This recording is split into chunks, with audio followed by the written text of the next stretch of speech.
We think of the Arctic as something barren, and it really isn't. There are people who've been there for millennia, and they have learned to live very in close connection with the environment, and to be able to not just survive, but thrive in that environment.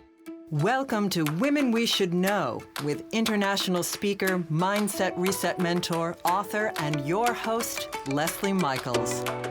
With audacious honesty and candor, the Women We Should Know podcast presents the wisdom and life-empowering insights of women who are the embodiments of innovation and social evolution. Please join Leslie as she shares potent conversations that will inspire your personal and professional evolutions. Welcome back to Women We Should Know. I am so happy to have you with us today. Well, I'm always happy to have you with us. And we are going to do what we always do. We're going to dive in, have a wonderful conversation with a truly fascinating woman who is coloring outside of the lines, who is challenging the status quo by refusing to play within the limitations of boxes that other people have created. She is going to bring you new ways of seeing things, new ways of considering things. And in particular, I'll give you a little hint. She is an expert and becoming even more expert in climate control issues. And so this is going to be very interesting for all of you who are involved with or interested in or haven't been, but want to know more now, are just coming into that space of ready to understand more about what is truly happening with our climate here in this world. She is a Montreal-born, New York-based playwright whose work focuses on the intersection of science, policy, art, and climate change. She founded the Arts and Climate Initiative over a decade ago, and in her capacity as artistic director, has been instrumental in getting the theater and educational committees, as well as audience in the US and abroad, to engage in climate action through programming that includes live events, talks, publications, workshops, national and international convenings, and a worldwide distributed theater festival. She has spoken about the power of live storytelling to move people toward climate action in conferences and at universities in the US, Canada, and Europe, and has contributed to several academic volumes. Now, I know you're out there listening and you're thinking, this is heavy stuff. But the one word that was interesting there is storytelling. I learned so much more from a story than I do from data. Don't all of you? Stick around, we're going to get some of this. Chantal is the co-editor of an anthology of short plays about the climate crisis titled Lighting the Way. Her work has been presented in a dozen countries around the world and has received multiple prestigious awards. She is currently writing a series of 8 plays that look at the social and environmental changes taking place in the 8 Arctic states. Oh, I am so excited to speak with her about that. So without further ado, Chantal, thank you so much for being with us. Thank you, and thank you for this wonderful introduction. Oh, you are welcome. And one thing I love to start with, just kind of gets us rolling. It's my little Leslie thing. The beginning of every episode, I love to ask the guest, what is something that is not in your bio that you would be willing to reveal to the listeners? That's an interesting question. I started as a graphic designer. That's not in my bio. And I did that for 7 to 8 years before I switched over to playwriting. So you have the visual and the more kinesthetic, all of the senses involved when you're writing and producing a play. Yes, although I would say with a play, usually what I'm not good at is seeing in three dimensions, which is the Ah, job of a director when you put a play on stage. Coming uh-huh. from a graphic designer background, I see in flat images. So I see in Ah, pictures. Yeah, mhm, mhm. that's useful for the writing, but not so much for the realization of the play. Well, then that's where the fun comes in. You get to build a team and you're not out there lonely doing it by yourself. Exactly. I had the most fascinating conversation with you, or at least I was fascinated by it. When you were speaking about this project that you have named No More Harveys, could you share with our audience, with our listeners, what the project is and how it came to have that name and what that means? No More Harveys is, you mentioned in when you introduced me that I'm working on a cycle of plays about the Arctic. So No Yes. More Harveys is play number 3 of that series. Mhm. The first 2 plays were set in Canada and Norway, and then this No More Harveys is set in the US. And how it came about, in 2017, there was Hurricane Harvey that hit Texas. And then within a few months, I think it was 3 or 4 months after that, the whole thing with Harvey Weinstein went Mhm. down. Mhm. And to me, that was it was a big like, oh my God, isn't anybody seeing this? It's Harvey and Harvey. And You were the I only one that heard the message, but thank God you did. yeah, so I wanted to write something that looked at the systemic the big systems that create all kinds of abuses, so abuse Mhm. of resources, abuse of people, abuse of women, and how Mhm. that all stems from the same power, money and power being in too few hands of usually, men. White um man, let's just call it what it is. yes, yes. And so I wrote this play, which is a one character play, so one woman show, Mhm. that follows a woman who is trying to escape all the, or to understand, to make sense of all the Harveys of this world, whether they're hurricanes.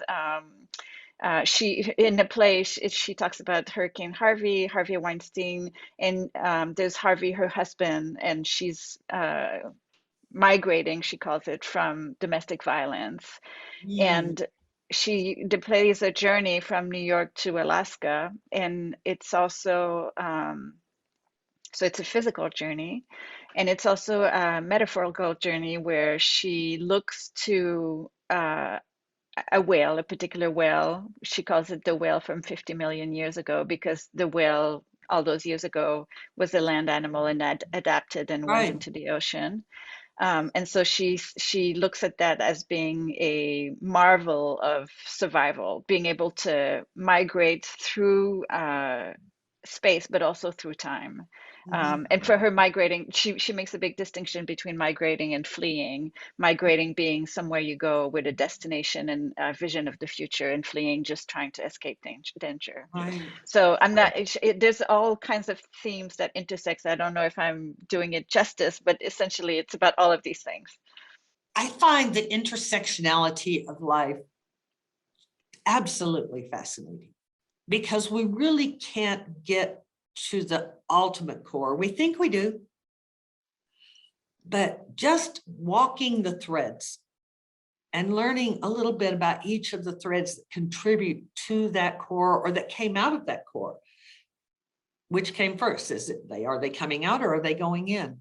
It's absolutely fascinating. You say this is the third in your series of 8. Have you already staged your first 2? Yes, the first 2 have been, and I didn't stage them myself, so it was with theaters who put them up. They've been done in a few different places in the US, and there have been, so sometimes they're fully staged and sometimes they're readings where actors have the scripts in hands and there are no or very little production elements. Mm-hmm. And there have been some readings also of those plays in Canada and in Norway. Mm-hmm. Mm-hmm. Mm-hmm. I'm thinking I would like to be able to just over the course of a week or 2 months, just see this one into this one, into this one, into this one, so that there is a sequential connectivity that isn't interrupted by too much time. I wonder if I'll ever get to fulfill that wish, Chantal. Do you have that vision? It would be interesting. One time I got to see the first two plays back to back. So one evening a reading of one, and the second evening a reading of the second one. And it was I found it very interesting because I saw in a way that I worked on these plays over a number of years. So seeing them that close together, I saw themes that come back in my writing, in my storytelling that I don't think I had realized before, or patterns or ways to use words that come back that are, I suppose that's a signature, you know, it's something that's specific to me that I wasn't so aware of before. Right. Almost indicative of the fact that you were so completely in the center of the project, had embodied it so fully that the nuances got to present themselves without your managing every little detail. Yes. And that's a powerful place. Congratulations. Thank you.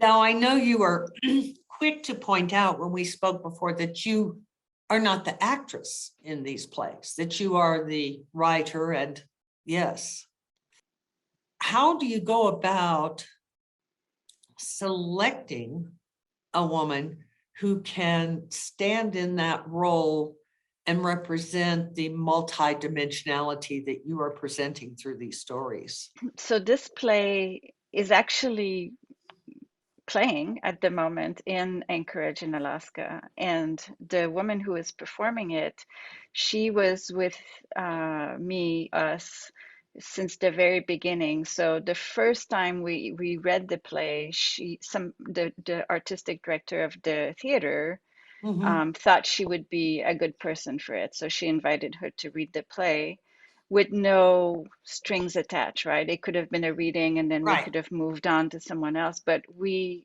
thought she was so wonderful that we have worked with her throughout the whole development and the performance of the play. And it's really what kind of energy does a particular actor bring to the character? Mm-hmm. Do they understand that character? Can they bring that character to life? What kind of emotional journey can they take? Mm-hmm.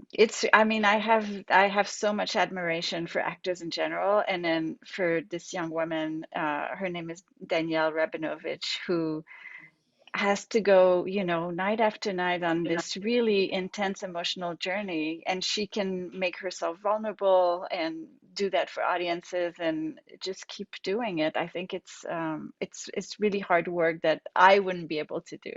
It's incredible. And it's fascinating that you have someone who's been with you through the whole journey. So one might imagine that she has, with each next progression to the next play or the next scene, has more deeply internalized, more deeply embodied the character she's playing, but the overall energy of what you were relaying through this project. Yes, absolutely. There's all kinds of technical things that must happen. You know, something from learning the lines, like learning the text, knowing it by heart, and then moving through space and being able to hit certain marks with lights and sound and all of that. And once that's all in place, then the actor has more and more room to play and to Mhm. really inhabit the character because everything becomes a little bit second nature. They know it so well that they have even more room to open up. So we can see that development, and it's one of the most magical thing about theater is seeing how it's never the same, exactly the same every night. Right. That makes perfect sense. Well, I look forward. I don't know where I'll be able to catch it, but I look forward to catching it sometime. I bet some of our listeners are thinking the same thing. So for all of you out there listening, you don't need to write it down. Pay attention to your driving. You don't need to stop jogging and make notes of this right now. I will do for you what I always do for you. All of the information of how to connect with Chantal will be in her program notes. All of the information about where to stock her plays. Let's get out there and stock these.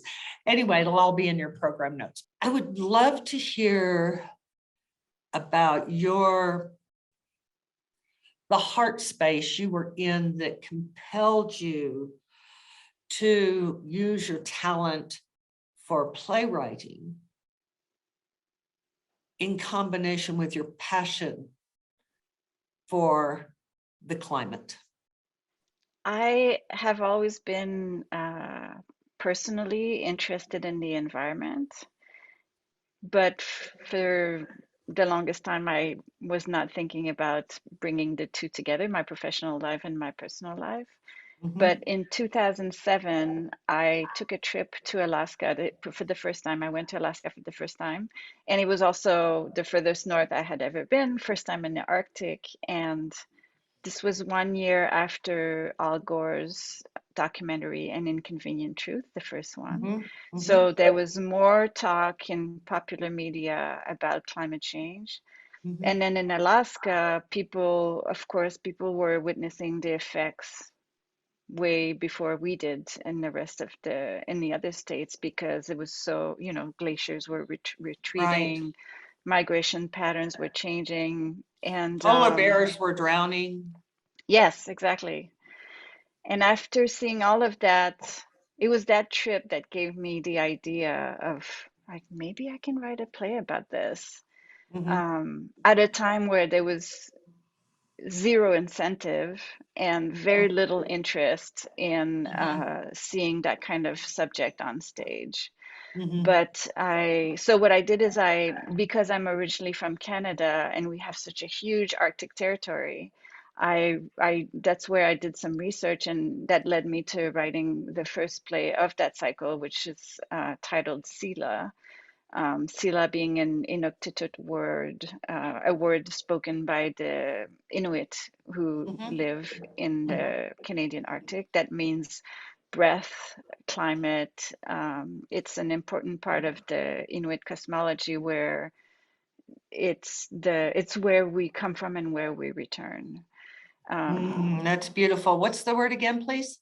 Sila, Sila. Sila. That's love. Yeah. So it was that trip, and then after I wrote this first play, I was so interested in the research and in the people I was meeting and talking to and everything. I felt like I didn't think that I could tell stories that didn't involve this background anymore. And so I looked for some kind of container, like, if I'm going to write more than one play about this, what is it going to look like? And there are 8 countries that are members of at that time, that were members of the Arctic Council. And so I decided I'm going to write one play for each country in the Arctic. Beautiful. I wonder how many of our listeners just had a moment of Arctic Council. I didn't know what's an Arctic Council. Maybe you can address that just briefly. The Arctic Council is a non-governmental body of countries that have interest in the Arctic that try to work cooperatively. That's beautiful.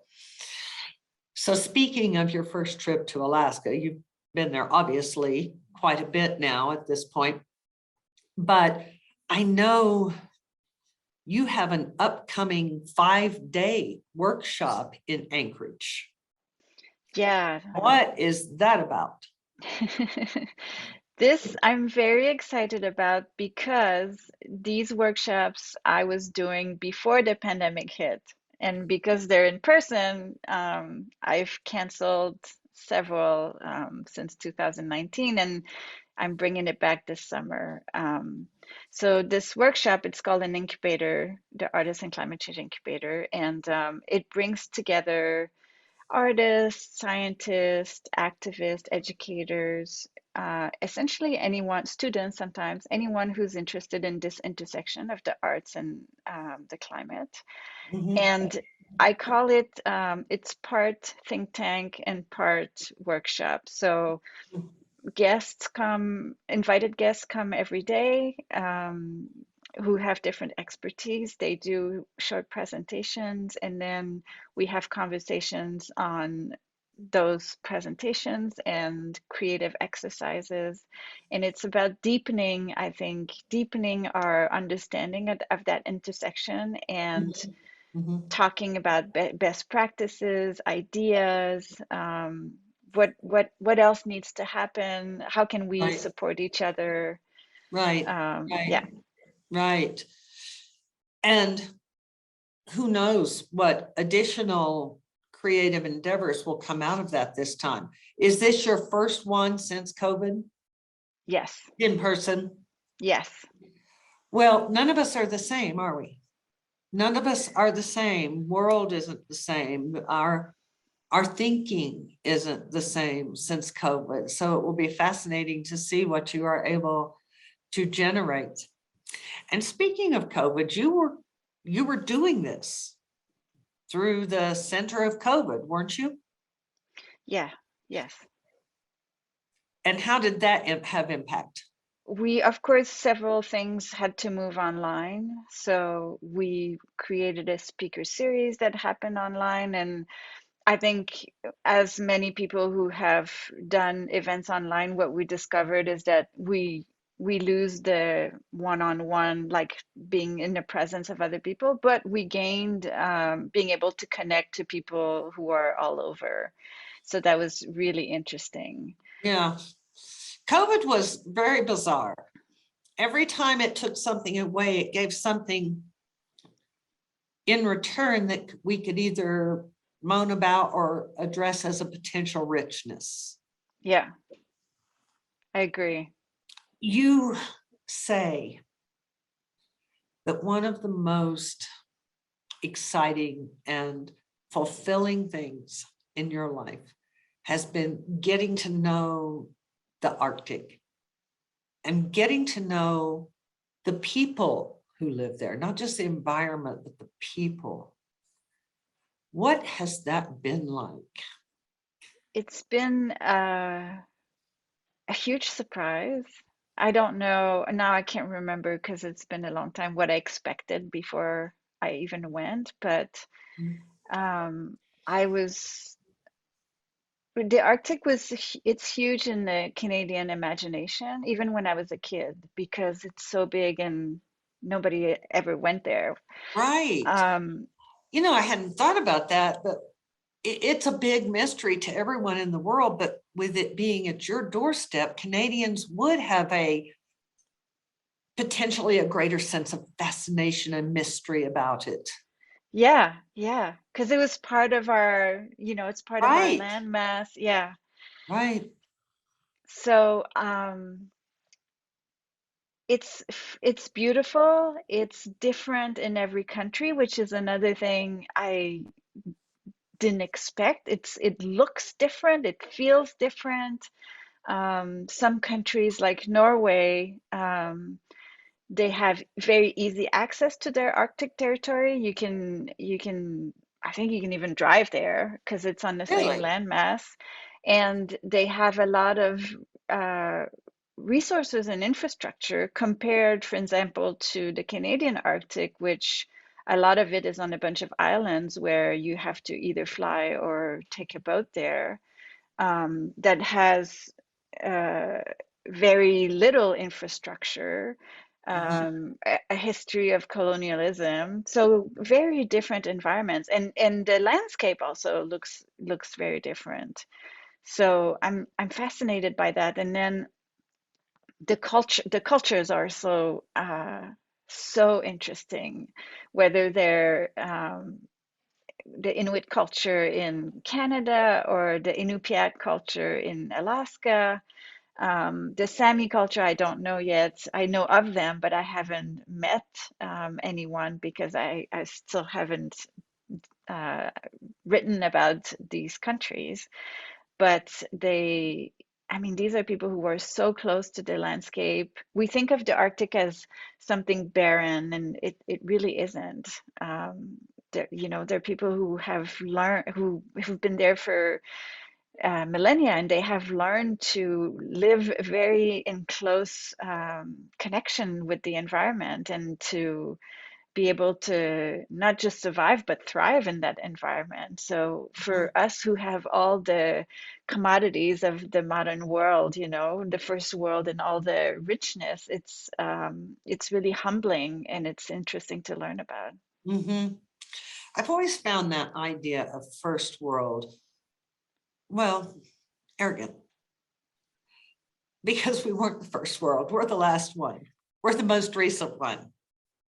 That's very true. The indigenous people who are first world people, at least in my mind, but nobody called me up and asked me what to call it. So I guess we're where we are.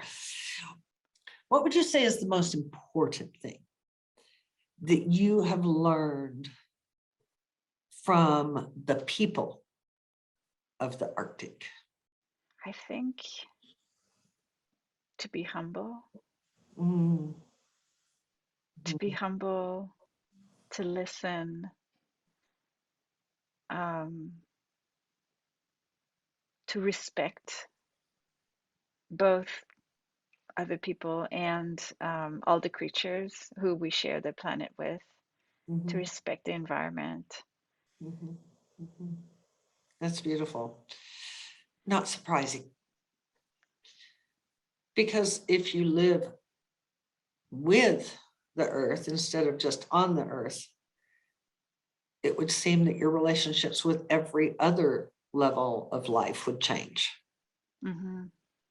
Being a white woman going into these indigenous lands, as you said, the descendants of people who have been there for millennia. How was that for you? I can imagine that they would have a completely justified hesitancy and skepticism. So yes, but I was always welcome. I always Mhm, felt welcome. Um, People were happy to talk to me. I tried to be as respectful as possible. mhm. Not to, I mean, these are communities that have been studied to death, right? So Yes, yeah, but I was trying to approach everyone in a very, not in a, I'm here to study you, but more as a, I'm a person and I'm interested and I would like to talk to you. I'd And like to have a relationship with you instead of treat you like a lab rat. yes, exactly. Yes, That's the low bar, right? that's the low bar. Everyone has been wonderful and really willing to engage in conversation and also willing to correct me when I was wrong, Mhm, um, or teach me, in subtle ways.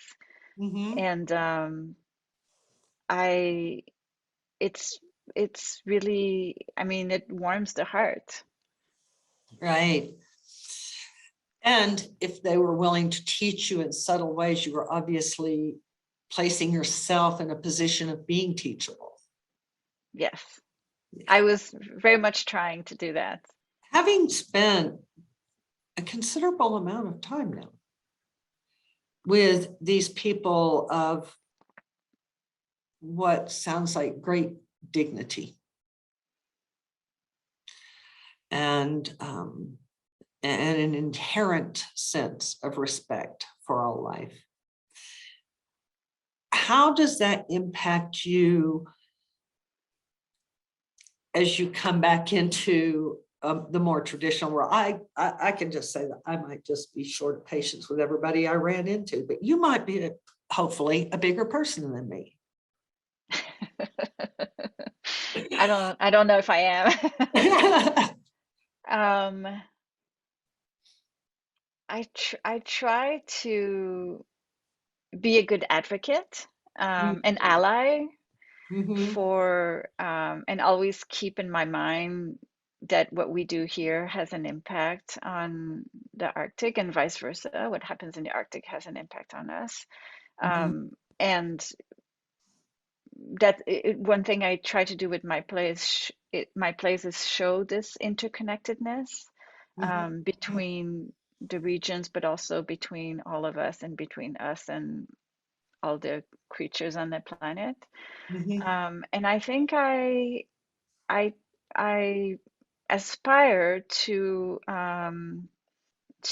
embrace some of the worldviews that I encounter because they mhm. seem much healthier than Right. the ones we have. Absolutely. See, I'd come back, I'd fall right off the wagon and get all judgmental. And I trust that I would get over it in a moment, but I'd have to have that first because I would just go there. But that is beautiful because just as they taught you things in gentle ways, I'm sure you are now gently passing that forward. That's the hope. That's, yeah. And where our intention goes, our actions quite generally follow. Yes. So this is number 3. Hmm. Have you written number 4 and number 5 or number 4 or number 5 yet? Do you know where your next step is? I haven't written number 4, number 5, but I know that number 4 will be about Iceland Oh, because I've already arranged to go to an artist resident to do an artist residency in Iceland in 2023. oh, that's nice. Yeah. Mm-hmm. Wonderful planning. Good job. I hear from the very few number of people I've ever encountered who've been to Iceland that it is extraordinarily fascinating. That's what I expect. And also, I'm sure just the little that I know about it and the photos that I've seen, again, it's going to be completely different than the landscape and the people I have encountered in the other countries. Now, it's an island, Hmm. unlike Canada, that's and other countries that are directly connected to the Arctic. Iceland is connected to a watery Arctic connection. Right. Oh, that will be fascinating. What's that one big shiny object? That thing that's still ahead of you. Maybe it's been out there for a while. And you find yourself getting closer to it. You're about ready to grab that one thing that has been one type of magnetic north. You have really good questions. Oh, thank you. Yes. Yeah, it's because they require some thinking. So I've committed to writing 8 plays about the impact of climate change on the Arctic. And I'm very conscious, very aware of not wanting to repeat myself, Mm, both in terms of the stories I tell, but also how I tell them. right, right, So I guess the shiny object is always the next play. You know, how right. is that one gonna be completely new? Oh, that's kind of brilliant. Yum. And it's nice because then, I go from shiny object to shiny object. Exactly, exactly. Isn't that living the dream? Going from shiny object to shiny object. Hmm. Oh, Chantal, this has been a delicious conversation. Thank you for coming. Thank you so much for having me. And for all of you out there, women listening in, eavesdropping on this juicy conversation, Remember, I'm going to put this beautiful woman's contact information, URL, well, anything she wants you to have, I'm going to put it on the program notes so that you can see where she's going next, find out what she's creating next, and possibly have the tremendous good fortune of getting the opportunity to witness one of her productions live. So all of that will go on the program notes, just like it always does. And when you go there, be sure and click and subscribe and like and leave a comment for Chantal of how you were impacted or how you enjoyed getting to listen to her adventure. I wish you every great success, Chantal, every great success. What you're doing is, it's not only phenomenal in the fact that it's speaking to something that is still getting too little voice, but the way you're doing it, going and being with the people whose story you're telling. Because if you tell the story of your land, their land, you're telling the story of them and being with them, being respectful. That is a beautiful thing. I'm so grateful that you came to share with us. Thank you. Keep us posted. I will.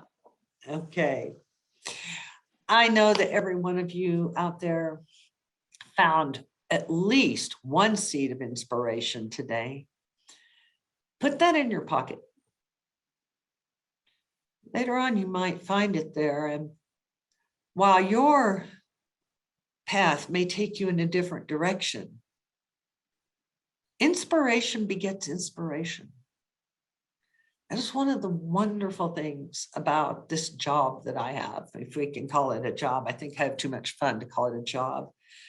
But as I get the opportunity to speak with these amazing women and they share their inspirations, each time I have this inner sense that it's going out and touching someone and inspiring them.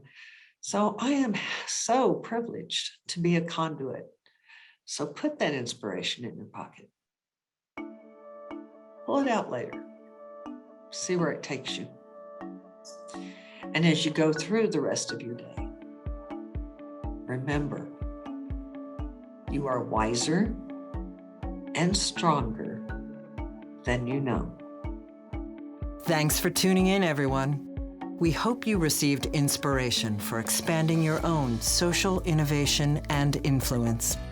Help us inspire others by sharing this episode and leaving your comments over at lesliemichaels.com/podcast. For more tips, insights, and support in creating a fully audacious, professional, and personal lifestyle you love, visit our Women We Should Know community on Facebook.